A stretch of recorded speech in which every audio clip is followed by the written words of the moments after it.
Bonjour, je suis désolé de ne pas être présent avec vous en Belgique, mais j'ai une autre conférence en même temps à la même heure. Je vais vous parler de travail et basse vision d'après mon expérience, de maladies rares, de basse vision et d'aptitude. Il faut déjà savoir que la CIMON a été modifiée, la définition de la basse vision a été modifiée très récemment, il y a moins de 3 ans, et qu'en fait, dans la basse vision, on a perdu la notion de déficient visuel par atteinte du champ visuel. Donc, je vous ai mis la classification officielle de l'OMS et on tient finalement compte que de l'acuité visuelle centrale. Il y a une vague notion de champ visuel, mais on a beaucoup perdu par rapport à l'ancienne définition. Je vous rappelle les définitions internationales, donc européennes, belges et françaises, hein. Donc, la cécité, c'est strictement inférieur à un vingtième. La notion de basse vision, vision basse, c'est 3 dixièmes. L'aptitude à la conduite, c'est 5 dixièmes. C'est la même chose dans toute l'Europe. Et une bienvoyance, c'est 10 dixièmes. Ce qui a changé également en 2020 au niveau de l'OMS, c'est que l'acuité visuelle doit être mesurée et notifiée sans lunettes ni lentilles de contact. Parce qu'en fait, la première cause de déficience visuelle dans le monde, c'est tout simplement la presbytie. Donc en fait, maintenant, on calcule sans lunettes, sans rien. Je vois mal, mais je travaille. Alors, il y a quelques métiers où il y a des valeurs précises d'acuité visuelle ou d'autres valeurs. Donc, je vais vous balayer un petit peu ces métiers.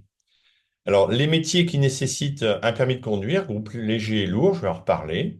Tout ce qui concerne l'aviation, hein, donc en vol, les pilotes, les hôtesses, etc. Le transport ferroviaire, les conducteurs de train, mais également tous ceux qui s'occupent de la sécurité.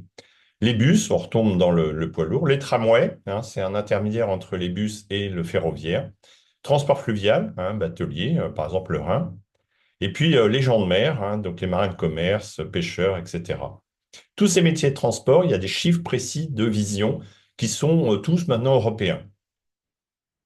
Ensuite, vous avez les métiers de la sécurité. Et là, vous avez des règles précises qui, elles, sont pas européennes. Elles sont en général pays par pays. Donc, vous avez l'armée au sens large et les gendarmes, hein. Les pompiers. Donc, en France, on a les pompiers de Paris et de Marseille qui sont en fait des militaires. Les démineurs, les douaniers, et puis tout ce qui tourne autour de la police. Donc, en fait, les métiers de la sécurité publique, il y a également des chiffres de vision précis.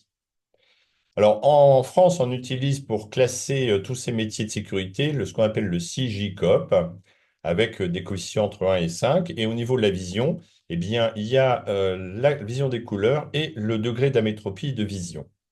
Alors, ça, c'est la classification des troubles de couleur, hein, puisqu'un pilote d'avion de chasse ne peut pas être daltonien, par exemple. Et là, je vous ai mis, hein, pour ceux que ça intéresse, en fait, la classification qui utilise à la fois le degré d'amétropie et le degré de vision. Et puis, les, les militaires sont classés entre Y1 et Y6. Et donc, en fait, pour les militaires, les métiers de sécurité, en fait, c'est métier par métier, poste par poste, qu'il y aura une acuité, qu'il y aura une aptitude visuelle. Donc, il faut vraiment connaître dans le détail ces normes d'aptitude pour pouvoir répondre à un jeune, par exemple, qui veut faire tel ou tel type de poste dans l'armée. Après, vous avez des travails en milieu particulier. Alors, vous avez le milieu hyperbare, bon, en clair, les caissons, hein, dans ceux qui travaillent en caisson, hyperbare dans les hôpitaux, puis bien sûr les plongeurs sous-marins. Et vous avez ceux qui travaillent dans le froid, hein, donc dans les très grands frigos, où là, bah, tout ce qui va être pathologie de la surface, pathologie de la cornée, peut être une contre-indication à ce type de travail. Vous avez également des postes à contrainte visuelle, mais sans espace légal. Alors, vous avez le grand champ des chariots et des conducteurs d'engins. Il n'y a pas de chiffre de vision. Je vais en reparlerai un petit peu après. Donc, qu'est-ce que font les médecins du travail? Ben, les petits chariots, ils vont utiliser les chiffres d'aptitude permis B, permis voiture, et les gros chariots, les gros engins, ils vont utiliser plutôt le poids lourd. Mais en fait, le médecin du travail fait ce qu'il veut. Et puis, il y a un dernier chapitre aussi où il y a également des problèmes d'aptitude au travail sur écran. Alors, ça a beaucoup reculé, hein, parce que les écrans d'ordinateur ont fait d'énormes progrès depuis une vingtaine d'années. On a quasiment la plainte fonctionnelle liée au travail sur écran a quasiment disparu. et on a beaucoup moins de problèmes. Alors voilà, je vous montre un exemple d'un chariot, un groupe 5 avec, vous voyez, il conduit même sur le côté. Donc, vous pourrez avoir des problèmes de torticolis ou de champ visuel. Et ça, c'est des chariots qui peuvent soulever 2 tonnes à peu près. Le travail sur écran, vous avez toute la posture. On a beaucoup moins de demandes d'aptitude, d'inaptitude liées au travail sur écran. Je vous mets un site qui est français mais qui est remarquable, j'en parlerai, c'est l'inrs.fr, où vous avez en fait beaucoup de documents sur tout ce qui est posture, environnement du monde du travail au niveau du travail sur écran. Alors, le problème des déplacements dans et en dehors de l'entreprise. Donc là, j'avais fait une réglette qui montrait en fait l'aptitude permis poids lourd, permis léger avec les chiffres d'acuité visuelle. Mais en pratique, ce qu'il faut que vous reteniez, c'est la même chose dans toute l'Europe, donc en Belgique également, c'est qu'un permis léger, en binoculaire, les deux yeux ensemble avec les lunettes habituelles, eh bien, on est inapte si l'acuité visuelle est inférieure à 5 dixièmes ou 0,5 en décimale. Pour un monophtalme, quelqu'un qui n'a qu'un œil, eh ben, c'est la même chose, c'est le chiffre de 5 dixièmes. Donc, c'est le chiffre à retenir, c'est 5 dixièmes. Le champ visuel, alors vous avez deux chiffres. Le 120 degrés, c'est-à-dire que le champ visuel doit être à peu près de 120 degrés. Il doit être de 120 degrés sur le méridien horizontal. Ça, c'est un très vieux chiffre qu'on trouve depuis très longtemps. Et ce qui a été rajouté il y a une quinzaine d'années, c'est que les 40 degrés centraux, ici, il ne doit pas y avoir d'atteinte. Donc, en fait, vous avez deux chiffres à retenir, 120 degrés, 40 degrés centraux pour le permis léger. Le permis poids lourd, il faut en fait permis poids lourd 60 degrés sans atteinte au centre et cette fois-ci, c'est 160 degrés sur le méridien horizontal. Alors 120 degrés, pourquoi? Parce que c'est la distance angulaire entre les deux rétroviseurs. La vision nocturne, eh bien en fait, si on a une mauvaise vision nocturne, une cécité, normalement on est inapte, sauf avis du spécialiste. Et là, le problème, c'est qu'on n'a pas vraiment de test pour tester la vision nocturne. Alors, vous avez, en fait, 40% des conducteurs, quand ils conduisent de nuit, se plaignent. Donc, c'est quelque chose de très, très fréquent. Et vous faites attention, vous donnez des conseils à vos patients. Vous avez des tas de sites Internet qui vous proposent des lunettes, soi-disant, pour diminuer l'éblouissement en conduite nocturne. La plupart ne sont pas normalisées. Et je vous montrerai un petit peu après. En fait, on peut pratiquement pas, on n'a pas le droit de conduire avec des verres, par exemple, solaires la nuit. Alors, vous avez donc les verriers, donc Essilor, Zeiss, entre autres, qui ont mis au point des verres spéciaux, des techniques spéciales de verre. Donc, par exemple, c'est le Drive Safe pour Zeiss, qui en fait diminue l'éblouissement, améliore la sensibilité au contraste. Donc, vos patients qui sont vraiment gênés en conduite de nuit, il faut qu'ils essaient ce type de verre.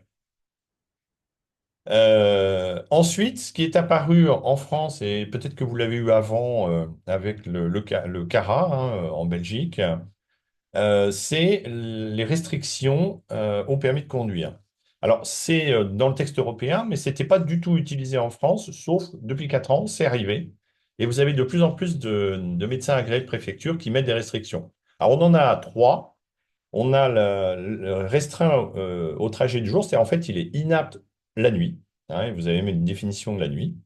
Et le médecin agréé peut mettre interdiction de conduire au-delà de, par exemple, 30, 50, 100 km autour du lieu de résidence. Et c'est écrit sur le permis de conduire qui est ici, qui, je vous rappelle, est un permis maintenant européen.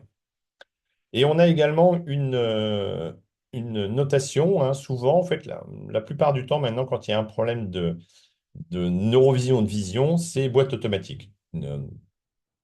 Voilà, là, je vous l'ai mis en gros. C'est des chiffres, 61, 62, 50. Ça veut dire qu'il est inapte de nuit et il n'a pas le droit de conduire à plus de 50 km de son domicile. Alors, je vous rappelle une particularité européenne, c'est que pour les voitures sans permis, donc de moins de 50 cm3, pour ne pas citer celle-ci, ce qu'on appelle les quadricycles légers, eh bien, il n'y a pas d'aptitude médicale. Donc, qui va dire s'il y a une aptitude ou une inaptitude à ce type de véhicule? Ça va être le moniteur d'auto-école et, en théorie, l'assurance. Puisqu'en fait, normalement, l'assurance doit vérifier que, eh bien, il est apte ou inapte à utiliser ce type de véhicule. Alors, c'est une exception européenne. Ça a été fait dans une volonté politique de ne pas exclure une frange de la population qui ne pouvait pas, soit pour des raisons médicales, soit pour d'autres raisons, avoir une voiture classique. Donc, c'est en fait, ça a été fait, hein, c'est une volonté politique, hein, si on regarde les textes européens ou même par pays, d'éviter une exclusion sociale. L'accidentologie, d'ailleurs, pour ce type de véhicule est très, très faible, hein, donc, parce qu'elle ne dépasse pas 45 à l'heure. Alors, ensuite, qu'est-ce qu'il faut faire comme test? Eh ben, vous avez des tests à minima à faire, hein, si vous voulez faire de l'aptitude pour un déficient visuel. Et il y a des tests qu'on va faire un petit peu en plus pour quelques pathologies un petit peu particulières. Alors, vous avez, voilà, je vous ai fait un peu voilà, donc un peu tout plateau technique que nous, on peut faire, qu'on fait d'ailleurs, dans le laboratoire. Ça va de l'acuité visuelle jusqu'à des tests un peu complexes de type stratégie du regard. Alors, il y a aussi deux choses qu'il faut savoir. Vous avez, je vous en ai parlé, des métiers. Vous avez en fait des chiffres de réfraction maximale, hein, pour être apte. Et on va retrouver encore une fois les métiers de sécurité de transport. Donc, vous avez des chiffres, hein, au-delà d'une certaine myopie. Par exemple, là, c'est plus 8, moins 10. Eh ben, on ne peut pas faire Polytechnique, enfin, les grandes écoles militaires françaises. Pompier, eh bien, il ne faut pas avoir plus de 3 en hypermétropie et moins 3 en myopie, hein, pour pouvoir être pompier professionnel. Et là, on retrouve également, je vous ai mis des chiffres d'acuité visuelle. Alors, c'est européen, donc, hein, puisque maintenant, les conducteurs de train, c'est européen, l'aviation également. Et vous avez, alors, donc, c'est sans correction, sans lunettes. Ça veut dire que quand vous faites une aptitude, il faut faire les mesures avec correction, sans correction, œil par œil et en binoculaire. Donc, ça prend un tout petit peu de temps. Vous avez, hein, des aptitudes par type de métier. Alors, juste une aparté, en fait, pour pas avoir de problème en aptitude, parce qu'en fait, finalement, ça revient à faire une expertise, nous recommandons d'utiliser des échelles logarithmiques, ETDRS, voilà, qui sont parfaitement normées et on n'a pas de contestation si on applique bien la méthodologie de mesure de l'acuité visuelle par rapport à des patients qui peuvent être parfois un peu agressifs si vous les mettez inaptes à un poste ou inaptes surtout à la conduite, hein. Donc, voilà, vous utilisez la technique ETDRS, hein, qui est mondiale, et normalement, vous ne devrez pas avoir de problème de contestation de vos mesures d'acuité visuelle. Donc, par exemple, ben, on n'écrit jamais dans un dossier 5 dixièmes faibles, hein. Il y a une norme, il a soit 5, soit 4, mais il n'a pas 5 faibles, hein. Parce que 5 faibles, vous avez des médecins agréés de préfecture qui vont vous dire, ben, il n'a pas 5, hein, puisque c'est faible, il a 4, donc ils vont le mettre inapte. Et d'autres médecins qui vont interpréter, bah, c'est écrit 5, donc il a 5, donc il est apte au permis B. Donc on n'écrit pas faible. Je vous rappelle, hein, l'acuité visuelle, une ligne d'acuité visuelle, c'est 3 lettres sur 5 vues, hein. La norme internationale, c'est 50%. S'il a vu 3 lettres sur 5, il a l'acuité visuelle de cette ligne-là.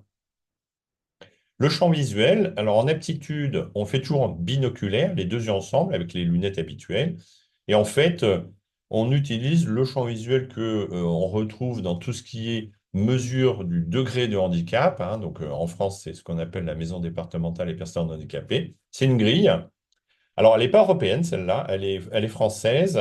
Donc, ce qui fait qu'on a des grands problèmes avec les appareils Humphrey et Octopus qui utilisent des grilles soit américaines, soit allemandes ou suisses, qui ne correspondent pas, par exemple, à la grille française, puisque nous, on n'a que 85 rectangles, hein, pour donner un taux d'incapacité. Donc, il faut faire une règle de 3 pour arriver à la loi française, hein.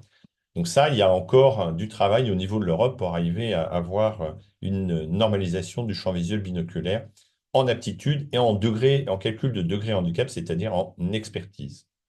Donc, je vous ai mis la corrélation entre ce que fait un ophtalmologiste ou un orthoptiste avec un appareil haut de gamme de champ visuel binoculaire et comparé avec un appareil de médecine du travail, hein. Vous voyez là, on teste tout le champ visuel, alors qu'en médecine du travail, sur l'appareil Decilor, hein, pour ne pas le citer, bah, finalement, vous testez que les points horizontaux et quelques points un petit peu au-dessus et en dessous de la ligne. Donc, je vais vous montrer ce que ça peut donner. Alors, voilà, c'est ici, par exemple, où on va comparer chez ce patient qui a une héménopsie latérale homonyme gauche, hein, tout ce qui est noir, c'est cité. Eh bien, vous voyez qu'avec l'appareil de dépistage Essilor, l'héménopsie, elle est moins bien vue, hein. Donc, il n'a pas vu ces points-là, mais ceux-là ont été vus, alors que sur le vrai appareil de champ visuel orthoptique et ophtalmologique, hein, l'héménopsie est beaucoup mieux dessinée. Donc, faites attention à vos appareils de dépistage médecine du travail, les tests de champ visuel sont quand même assez grossiers. Alors, le champ visuel, c'est très intéressant. Là, c'est un glaucome grave. En rose, c'est tous les points non vus. Il est aveugle donc en haut. Il est aveugle autour de la partie centrale, mais il reste encore 10 dixièmes. Il a ce qu'on appelle un déficit absolu péricentral. Et si on le met en situation de conduite, bah, comme il ne voit rien en haut, bah, il gère pas le rétroviseur ici. Et là, ici, en fait, on tombe dans une partie où finalement, bah, il n'a pas vu la voiture qui était là. Par contre, le piéton qui était ici, il l'a bien géré.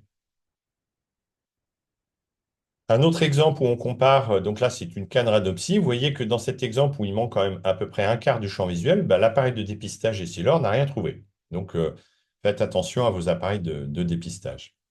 Alors quelqu'un qui n'a qu'un œil, hein, en aptitude, quelqu'un qui est monophtalme, comme dans le jargon médical, eh bien le champ visuel de l'œil restant doit être normal. Et à ce moment-là, il peut faire pratiquement tous les métiers. Ensuite, de temps en temps, en aptitude, on donne des chiffres œil par œil. Alors, je vous ai dit les métiers de transport et les métiers de sécurité, mais vous avez également quelques métiers autour du sport. Alors, je vous ai mis par exemple la boxe, mais vous avez les arbitres de football, vous avez quelques métiers autour du sport, vous avez des chiffres également de vision. La vision des couleurs, là c'est pareil, il n'y a pas de normalisation européenne. Donc en France, on continue d'utiliser ce qu'on appelle la lanterne de Bain, hein, pour dépister une dyschromatopsie dans le cadre du travail. Donc en Allemagne, par exemple, ils vont beaucoup utiliser les anémoloscopes, hein. Donc c'est vraiment encore, la vision des couleurs, c'est encore pays par pays, hein. En Angleterre, ils vont utiliser le CAD. Donc nous, on fait deux tests pour déterminer le type de dyschromatopsie, hein, l'Ishihara et les 15U. Et ensuite, en aptitude, on va faire, par exemple, les fils, hein, reconnaître les couleurs ou assembler des fils de couleurs, et la lanterne de Bain. La vision stéréoscopique, alors pourquoi on mesure la vision stéréoscopique en aptitude visuelle, neurovisuelle? Ben, en fait, ce que veulent savoir les médecins du travail, c'est finalement est-ce que cette personne, ce travailleur, est capable d'apprécier les distances. Alors, c'est très évident dans le cadre du transport, hein, parce qu'un chauffeur de poids lourd, par exemple, qui a un œil abîmé, bah, il a une perte de la vision stéréoscopique, mais est-ce qu'il est capable d'apprécier les distances? C'est-à-dire, en fait, est-ce que ces distances de freinage vont être correctes? C'est la même chose avec un chariot, un chariot donc élévateur. Est-ce qu'il ne va pas se tromper à 50 centimètres près quand il va mettre une palette de 2 tonnes à 7 mètres de haut? Alors, le problème, c'est qu'en fait, bah, la pression des distances, on a une petite idée à partir de la vision stéréoscopique, mais c'est très mauvais. Donc, la pression des distances, en fait, bah, là, c'est vraiment la mise en situation. C'est-à-dire, bah, le médecin du travail, il va voir celui qui utilise un chariot et puis il regarde s'il se plante, quoi, hein. Donc, on n'a pas de test en laboratoire vraiment fiable pour apprécier, savoir si quelqu'un apprécie les distances ou pas. La vision nocturne, alors, on a des tests, et je vous rappelle qu'on peut être inapte de nuit et apte de jour à la conduite, mais pareil dans un certain nombre de postes de travail. D'accord? Donc on peut mettre des restrictions, et on peut dire, par exemple, bah, il est inapte au déplacement, mais il est inapte également, bah, s'il fait un métier de sécurité, gardien, par exemple, bah, il ne va pas pouvoir travailler de nuit s'il a une maladie qui touche la vision de la nuit. Donc c'est tous les métiers de nuit. Pareil pour une infirmière qui a une pathologie ophtalmologique, eh bien, on va, en fait, de façon générale, dès qu'il y a une pathologie ophtalmologique un peu avancée, on va mettre inapte à tout travail de nuit, tout déplacement de nuit, hein. C'est de façon assez générale. Alors là, voilà, là, je vous ai mis un petit peu les définitions des visions mésopiques, photopiques, hein. Donc, photopique, c'est par exemple l'ambiance que j'ai dans la pièce ici, c'est à peu près 10 candélabres par mètre carré, hein. Donc, ça correspond à 30 lux à peu près. Alors que une ambiance d'entrepôt, on est plutôt dans les 300, 500 lux, c'est-à-dire 150 candélabres par mètre carré. Donc, il y a tout un tas de pathologies ophtalmologiques où les patients vont vraiment être extrêmement gênés quand il n'y a pas beaucoup de lumière, mais c'est pas tellement ça qui va en plus les gêner. En fait, c'est les changements d'ambiance lumineuse. C'est-à-dire, en fait, il est dans un endroit clair, puis sombre, puis clair dans un grand entrepôt. Et ça, pour beaucoup de maladies ophtalmologiques, ça pose un problème. Donc, il faut en fait, en tant que médecin du travail ou ergonome, hein, si vous allez dans les, dans les endroits où les gens travaillent, il faut vérifier à ce que l'ambiance lumineuse soit homogène, qu'il n'y ait pas de trou de lumière et qu'il n'y ait pas de zone où ils sont éblouis. Parce que nous, on va mettre quelques secondes à s'habituer à un changement de lumière et il y a des pathologies ophtalmologiques où ça peut durer 2 3 minutes, hein. Ils vont être complètement éblouis pendant 3 minutes ou alors à une sensation de trou noir qui va durer plusieurs minutes. Alors, donc, il y a des personnes qui décrivent une mauvaise vision nocturne. Donc, en fait, voilà, c'est entrée-sortie de cave, de tunnel. Est-ce qu'il perd les repères la nuit? Est-ce que c'est plutôt les phares de voiture qui l'éblouissent, hein? Dans l'immense majorité des cas, en fait, il est ébloui par une source de lumière alors qu'il est, par exemple, en conduite nocturne. Les vraies cécités nocturnes, c'est-à-dire il perd tous les repères, c'est quand même beaucoup, beaucoup plus rare. Donc, qu'est-ce qu'il faut faire comme bilan quand quelqu'un se plaint de mauvaise vision nocturne? Un bilan orthoptique, on cherche en fait une décompensation d'un microstrabisme, d'une phorie, hein, ça c'est assez classique. Et puis nous, en tant que médecin ophtalmologique, ben, on va chercher toutes les pathologies qui peuvent abîmer la vision nocturne. Alors, on a des tests très intéressants, ça c'est le test de métrovision, qui permettent en fait de mesurer Donc, c'est une source de lumineuse, et puis il y a des lettres, et en fait, on demande au patient de partir de la gauche, de la droite, pardon, vers la gauche, et puis à un moment donné, il ne va plus arriver les lettres, donc on a en fait une idée de l'anneau de diffusion. Et cet appareil est très intéressant parce que on part de la réponse du patient, hein, donc toutes les lettres ici, il ne les a pas vues, les lettres avec les ronds rouges, il les a vues, et on peut simuler ça gêne avec éblouissement. Donc, c'est très intéressant pour discuter avec un patient de bah, finalement sa gêne, pourquoi il ne doit pas conduire de nuit, pourquoi il est gêné, etc. Alors, voilà un petit peu comment ça se passe, hein. Donc, la patiente, en fait, elle part du côté pour aller vers le milieu. Alors, on peut s'en servir en basse vision de ce test-là. Vous voyez que cette patiente-là, elle a des verres jaunes. On peut essayer différents verres filtrants pour voir un petit peu qu'est-ce qui peut lui rendre service comme verre filtrant dans les jaunes-oranges. Il y a un autre test qui est utilisé en France, c'est le test de Bayard, qu'on trouve justement sur l'ergovision. En fait, on l'éblouit et puis c'est le temps de récupération de points, hein, et en fait, c'est chronométré. Et donc, il y a des normes, hein, voilà, là, il y a des normes ici. Et donc, si on s'amuse à comparer les deux appareils, vous voyez, ça, c'est en fait un patient qui est très ébloui en conduite nocturne. Ça, c'est un patient normal. Et là, c'est ce patient-là extrêmement gêné parce qu'il avait des problèmes de devant de l'œil, hein, d'implant qui posait problème. Donc celui-là, il est clairement inapte à tout déplacement de nuit, tout travail de nuit, et les deux tests collent bien. Et là, c'est une maladie génétique, une atrophie optique. Il est également ébloui de nuit. En plus, il a 4 dixièmes. Donc celui-là, par exemple, clairement, apte de jour possible, il faut demander une dérogation au médecin agréé. Et la nuit, il est inapte, hein. Donc en fait, ça, c'est un patient qui va avoir une restriction à la conduite de nuit, hein, ces deux-là. Hein, donc là, alors, les gens qui sont éblouis, hein, fanilement, bah, il faut essayer de savoir est-ce que c'est une source lumineuse, une ambiance, et est-ce que c'est plutôt le jour ou plutôt la nuit, hein. Donc, la majorité des patients, ils décrivent plutôt une gêne à la conduite de nuit par les phares. Voilà. Et puis après, bah, toujours pareil, bilan orthoptique, hein, et au niveau ophtalmo, eh bien, on va chercher une pathologie qui pourrait expliquer une hypersensibilité à la lumière. Là, je vous ai mis l'arbre de décision, hein, comment au niveau ophtalmologique on va raisonner. Et on va faire des essais de verres filtrants. Le problème de la restriction de nuit, si vraiment il y a une photophobie, une hypersensibilité à la lumière majeure, bah, ça peut donner un handicap. Il faut éliminer les causes psychiatriques. Et puis, ça peut aller jusqu'à obtenir une reconnaissance du handicap, bah, parce que c'est quelqu'un qui est tellement gêné. Alors, où est-ce qu'on va avoir des gènes majeurs comme ça? Il y a quelques maladies génétiques rares de type rétine, mais c'est surtout tous les syndromes secs majeurs, hein, où vous avez des gens qui sont extrêmement gênés, hein, donc par la lumière, par les écrans, et qui mettent en permanence des verres filtrants, y compris à l'intérieur du domicile. C'est des patients en fait qui vont baisser les stores et qui, au niveau du travail, vont demander à avoir un destor adapté et surtout de diminuer la lumière ambiante. Voilà. Donc, c'est pas très fréquent, mais dans le monde du travail, on en voit.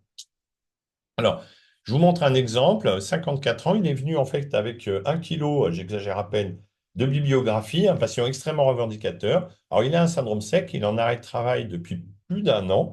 Je suis le 6e ophtalmologiste qui consulte.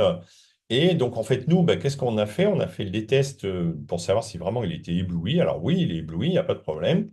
Donc là, bah, le problème, c'est que on lui fait. Alors, il est ébloui par les écrans d'ordinateur. Donc, un poste adapté, mais alors sans écran d'ordinateur, ça devient compliqué. Bien sûr, bah, il faut qu'il soit reconnu handicapé. Et puis, alors, par contre, on met les pieds dans le plat parce que vous êtes tellement ébloui que vous ne pouvez plus conduire ni de nuit et probablement pas de jour. Hein, donc, en général, quand c'est des patients qui ont un syndrome sec, mais avec une forte composante psychologie psychiatrique, le fait de leur dire qu'ils ne pourront pas conduire, ça les calme un petit peu. Mais il y a quelques fois, on donne des inaptitudes au travail sur écran pour photophobie majeure, ça arrive, hein. Voire même, on peut faire hein, des dossiers pour qu'ils soient mis en invalidité parce que c'est extrêmement handicapant. C'est pas fréquent, mais ça arrive. Alors, on peut faire des tests de contraste. Je vous en montre quelques-uns. Ça, c'est le test de contraste le plus connu avec les barres, mais ce n'est pas celui qu'on utilise le plus. Là, je vous montre des exemples hein, où vous avez bah, quelqu'un qui a une mauvaise vision des contrastes. Il va avoir du mal, en fait, à apprécier le bas des marches, hein. Donc, ça, c'est dans une faculté de pharmacie. Donc, l'architecte a bien mis la barre noire, le mur blanc, bien contrasté, mais par contre, le contraste des marches n'est pas bon parce que tout est gris. Alors, il a mis des petites bandes blanches ici sur le côté et un petit rappel pour dire où est la dernière marche, mais il n'empêche que là, tout est gris. Et un malvoyant qui a une perte de contraste, bah, il va probablement avoir du mal à voir la dernière marche. Pareil, je vous montre un exemple de déficience visuelle. Bah, il vaut mieux, un déficient visuel, utiliser ce type de verre gris plutôt que des verres transparents comme ça ou une bouteille transparente. Hein, le transparent, un déficient visuel qui a une mauvaise vision des contrastes ne va pas le voir. Alors, on peut s'amuser à mélanger contraste plus éblouissement, hein. Donc, il y a des personnes qui ont une mauvaise vision des contrastes et qui, en plus, sont éblouies. Donc là, je vous montre. Ça, c'est un patient, il décrivait une gêne. Alors, sans éblouissement, son test de contraste est normal. Et dès que l'on éblouit, ça s'effondre. Bon, bah là, on comprend un petit peu mieux sa gêne et on va essayer d'adapter avec, par exemple, des verres filtrants polarisés, par exemple, et éviter les sources de lumière qui sont plutôt en face ou tout ce qui va être surface réfléchissante. Alors voilà, en fait, plutôt on utilise des tests papier de ce type-là avec des lettres à fort et faible contraste. Ça marche plutôt bien. Quand vous avez en fait des patients qui se plaignent beaucoup alors que finalement l'acuité visuelle n'est pas si mal, vous faites des tests de contraste et vous voyez que le contraste est effondré, ben là, il a vraiment des difficultés, il faut adapter le poste de travail. Alors, finalement, pourquoi toutes ces mesures hein, que je vous ai montrées? Ben, c'est parce qu'en fait, ça permet de préciser là où les déficiences visuelles. Alors là, je vous montre en accéléré l'évolution d'un glaucome avec un champ visuel, vous voyez, alors, c'est un champ visuel qui devient avec un déficit absolu, hein, donc ça commence en haut, puis en bas, puis ça se rejoint. Donc, avoir une déficience visuelle comme ça, pour un glaucome qui a un tonus à 40, ça peut aller en 4 ans. En 4 ans, on peut passer d'une vision normale à une vision catastrophique comme ça. Alors, par exemple, dans le glaucome, bah, vous avez un petit déficit en haut ici. Alors, ça ne donne pas grand-chose au début, une petite fatigue, une petite gêne à la lecture. Et puis, le scotome s'agrandit. Alors là, vous allez avoir l'ambiance lumineuse qui va beaucoup gêner les patients. Ils vont être bien dans certaines ambiances et très mal dans d'autres. Dans le glaucome, curieusement, bah, ils vont commencer à se plaindre d'une mauvaise vision nocturne. Et puis, gêne à la conduite parce qu'ils ne voient pas bien sur le côté, gêne à la marche si le déficit commence à toucher le bas. Et puis à la fin, le champ visuel devient tubulaire. Et en fait, par exemple, les glaucomes, c'est assez surprenant, mais ils vont basculer d'une vie sociale, socio-professionnelle quasiment normale à un état de handicap en 2 3 ans, par exemple, hein. Ça peut aller très, très vite, hein. Alors, je vous montre un exemple d'un glaucome. Donc, ça faisait 15 ans qu'il était toujours dans la même entreprise. Non, 10 ans qu'il était dans la même entreprise et conduisait des bus et des tramways. Et puis le médecin du travail a vu dans le dossier glaucome. Alors là, il a sauté au plafond et il l'a envoyé pour un avis pour savoir, mais il conduit des tramways et il a un glaucome, est-ce que c'est possible? Alors le patient se plaint absolument de rien. Il préfère même conduire la nuit. Et quand on fait, voilà, donc pour les ophtalmologistes dans la salle, vous voyez que la papille est très escavée à gauche et à droite et le champ visuel est très altéré, hein. Il a perdu la moitié de son champ visuel à droite et à peu près le tiers au niveau de la gauche. Le champ visuel binoculaire, hein, c'est quand même du déficit absolu. Il a perdu une petite partie du côté droit et voilà. Mais le patient se plaint de rien. Donc là, qu'est-ce qui s'est passé? Alors là, je vous ai simulé un petit peu sa perte de vision. donc sur Paris avec la Tour Eiffel, et ben, par exemple, quand il va traverser un trottoir, bah, il va avoir du mal à apprécier les obstacles ou les personnes qui vont arriver du côté droit. En situation de conduite, où est-ce qu'il va être gêné? Bah, ça va être dans les manœuvres. Et puis, vous voyez que le rétroviseur, bah, il est obligé de tourner la tête, hein. Il tourne la tête pour explorer. Et puis, bah, ça va être dans les manœuvres marche arrière où il va être gêné. Je rappelle qu'il conduisait des bus et des tramways. Donc, ce patient-là, en fait, on a discuté avec le médecin du travail. Il l'a laissé apte bus et tramway que 2 jours avec un contrôle tous les ans. Et alors, le glaucome a été stabilisé pendant 8 10 ans, puis il a commencé à se redégrader. Donc, bah, le champ visuel se dégradant, le médecin du travail l'a mis inapte à titre définitif. Mais il a pu quand même continuer à travailler jusqu'à à peu près 52 53 ans, bus et tramway. Alors après, on peut faire d'autres tests. Alors cette fois-ci, c'est plus pour les maladies neurovisuelles. On peut faire du champ visuel attentionnel, on peut faire du TMT, des tests de barrage. En fait, on va chercher tout ce qui va être troubles cognitifs, les atteintes neurovisuelles, les troubles de l'attention visuelle, par exemple. Et on peut aller même jusque, nous, c'est ce qu'on utilise, des tests de stratégie de regard. Je vais vous montrer un exemple. On peut également utiliser des simulateurs de conduite, hein, pour ça. Alors, je vous montre un exemple. C'est un patient également qui a été adressé par la médecine du travail pour un bilan de glaucome. Hein, le médecin du travail a vu glaucome 50 ans et il nous l'a envoyé. Et en fait, on est tombé non pas sur un glaucome, mais sur une hémianopsie latérale au minime droite. C'est-à-dire qu'il ne voyait rien du côté droit sur les 2 yeux. C'est un patient en fait, qui avait eu un accident grave quand il était bébé, à l'âge de 1 an.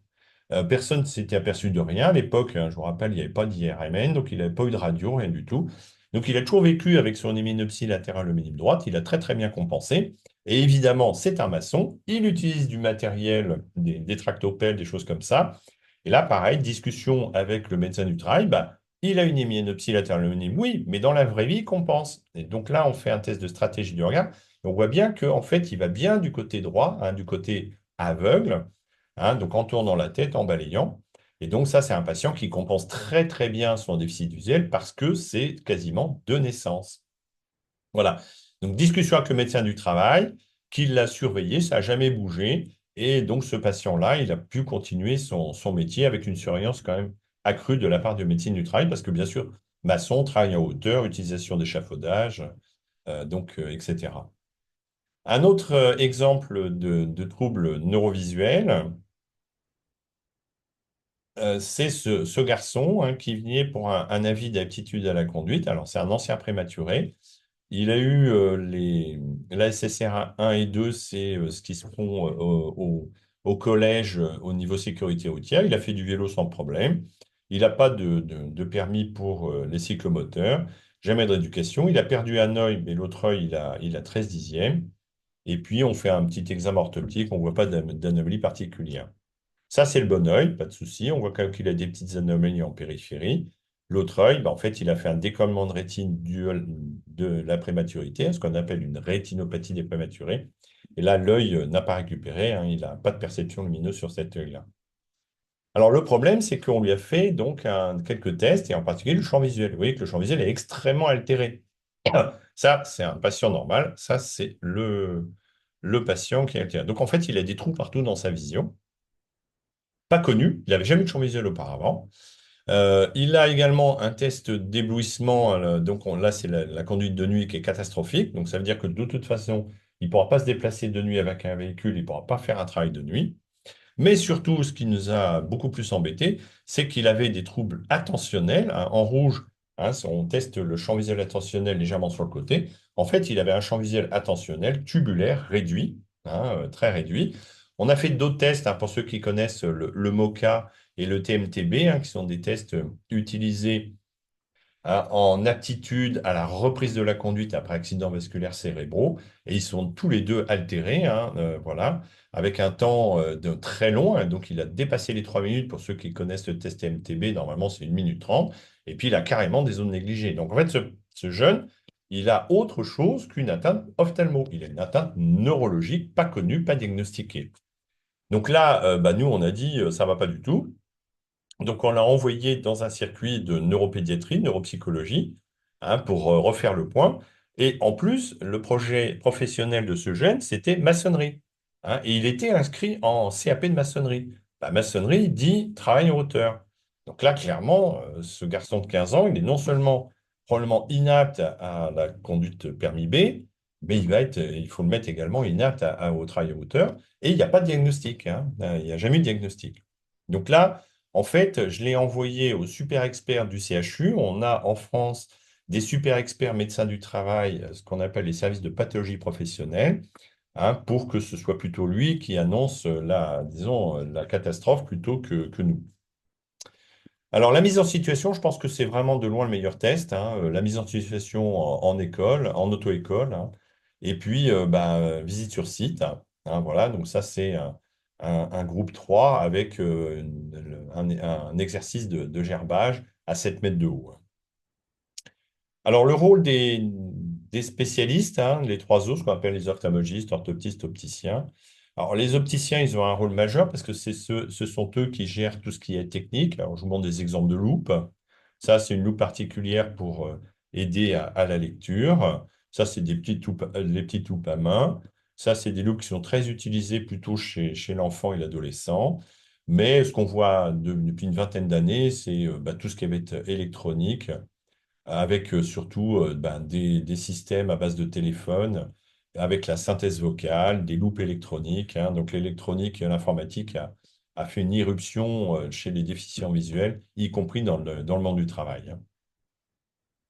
Alors pour la vision de loin, tous ces systèmes de monoculaires sont en recul, hein, tous les systèmes optiques sont en recul, hein. Les patients préfèrent utiliser leur téléphone, il faut une photo, plutôt que d'utiliser un monoculaire qui pourtant n'est pas cher et n'a pas besoin de piles ou de recharge. Après, vous avez également tout ce qui va être synthèse vocale, avec, par exemple, la plus connue, hein, c'est l'Orcam, hein, c'est la plus ancienne, qui vous fixe voilà, un texte et que ça va le transformer en synthèse vocale. Alors maintenant, il y en a plusieurs et les prix baissent un petit peu. Vous avez tout ce qui va être la vie de tous les jours. Donc, vous avez les ergothérapeutes. Alors, je vous montre quelques exemples. Les ergothérapeutes, c'est la vie quotidienne. Et dans le monde du travail, vous allez avoir plutôt les ergonomes qui vont faire un petit peu le même travail au niveau d'un poste de travail. Et je vous mets quelques exemples. Le mot-clé, c'est contraste, hein. Pour repérer les étagères, on va jouer avec des contrastes. Là, c'est pareil, hein. Donc, on joue sur la notion de contraste. Et pour ceux qui voient vraiment pas bien, on va mettre des petites adaptations tactiles, hein, en surface. Donc le tactile. L'autre mot-clé, c'est de nouveaux contrastes, hein. Par exemple, un déficient visuel sévère, lui mettre du riz blanc dans une assiette blanche, c'est pas bon, hein. Il faut inverser les contrastes. Donc c'est le mot-clé qu'on retrouve partout. Et pareil, hein, dans les jeux, vous avez également, hein, les loisirs. Le mot-clé qu'on voit arriver, c'est le mot-clé agrandir. Là, vous avez un jeu de cartes normal, vous avez un jeu de cartes pour déficients visuels.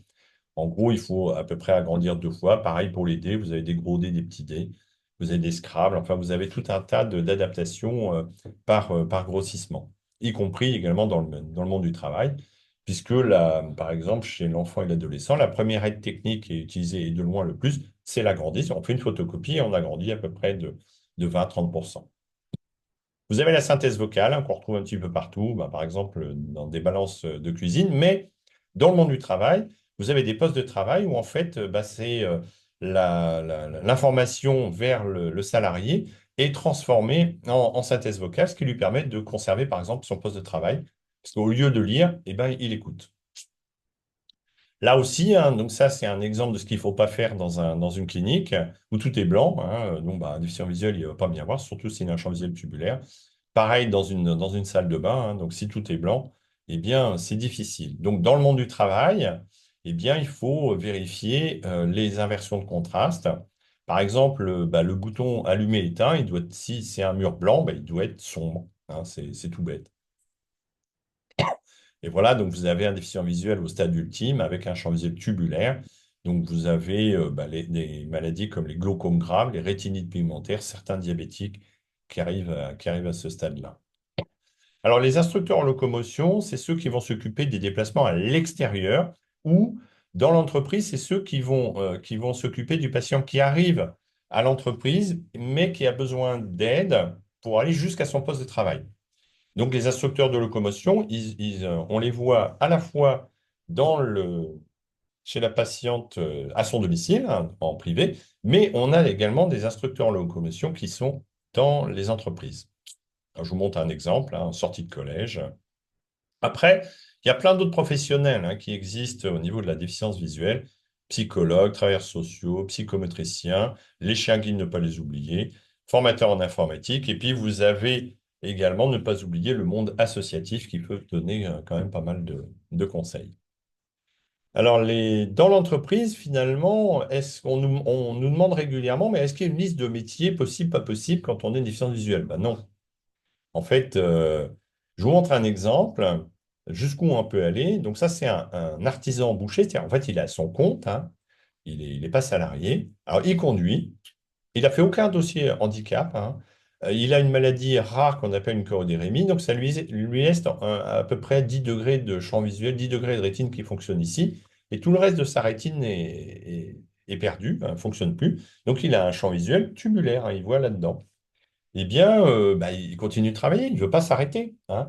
On a la même chose avec les agriculteurs, hein. Donc, il y a des patients qui attendent vraiment l'extrême limite avant d'admettre qu'ils ont un handicap et qu'il faut peut-être faire quelque chose. Donc, les métiers déconseillés aux déficients visuels au sens large, bah, c'est le travail en hauteur, le chien à l'échafaudage. C'est tout ce qui est machine en mouvement. Alors, je vous explique le pourquoi. Parce que quand on a une déficience visuelle, et en particulier, je vous mets l'exemple de l'albinisme partiel, eh bien, on se rapproche, hein. Donc, l'ado ou le jeune qui est en train de se former, il se rapproche. Et bah, donc, s'il y a une machine en mouvement, eh bien, le risque d'accident augmente beaucoup. Donc, les machines en mouvement, voilà, prudence, hein. La conduite d'engin, bah, évidemment, si on est déficient visuel, il y a tout un tas d'engins qu'on ne peut pas conduire.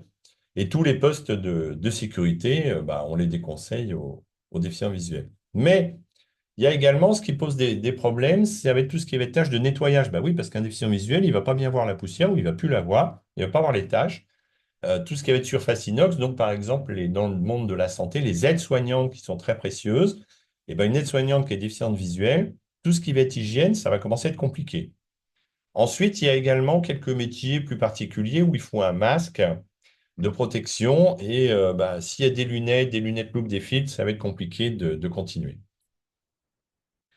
Donc, comment donner une aptitude professionnelle chez un déficient visuel? Bah, il faut un bilan fonctionnel un peu complet, comme je vous ai montré. Mais pour moi, le plus intéressant, c'est la mise en situation en pratique. C'est-à-dire, les jeunes, je leur dis, allez faire des stages, allez dans les entreprises, faites un essai, regardez ce que donne votre déficience visuelle avec tel ou tel type de métier. Par exemple, bah, un jeune qui a 2/10, il veut faire boulanger, mais boulanger, ça veut dire pâtissier aussi. Bon, bah, s'il a 2/10, boulanger, il va probablement y arriver. Par contre, pâtissier qui nécessite une vision fine, ça va être plus compliqué. Mais là, rien ne vaut un stage où il va se rendre compte que boulanger, oui, pâtissier, non. Voilà. Après, les déficiences visuelles d'origine neurologique, ben là, je vous ai montré un exemple, c'est de loin les situations les plus difficiles, parce qu'en fait, il y a une double déficience, il a une déficience visuelle et une déficience neurologique. Et là, bah, c'est de loin les cas les plus complexes, parce que souvent, l'annonce de la double déficience n'a pas été faite. Et adapter un poste de travail, donner une aptitude quand il y a une double déficience, c'est vraiment difficile. Travail d'équipe, là, clairement, c'est pas un ophtalmo seul qui peut donner une aptitude ou un médecin du travail seul. C'est vraiment des travails d'équipe.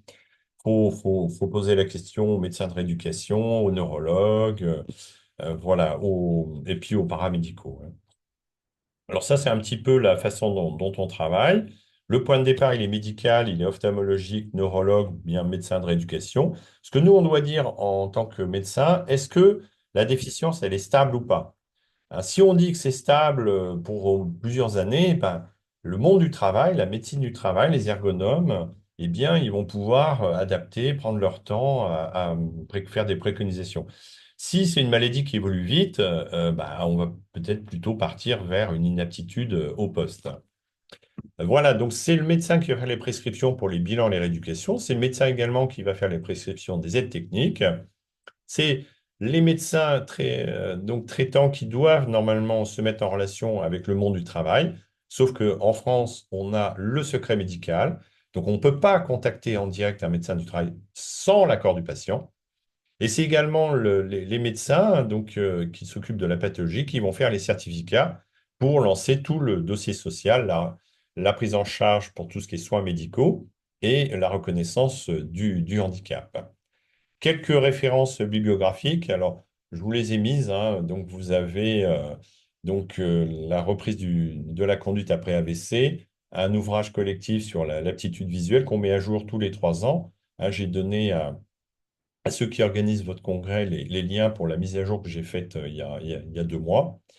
Un rapport sur malvoyance et cécité que vous trouvez sur le site de la Société française d'ophtalmologie. Pareil, on le met à jour de temps en temps. Il va bientôt y avoir une mise à jour.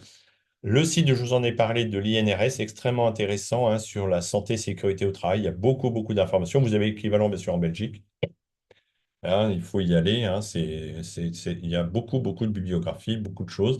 Il y a, par exemple, des fiches de poste, hein, donc c'est très intéressant.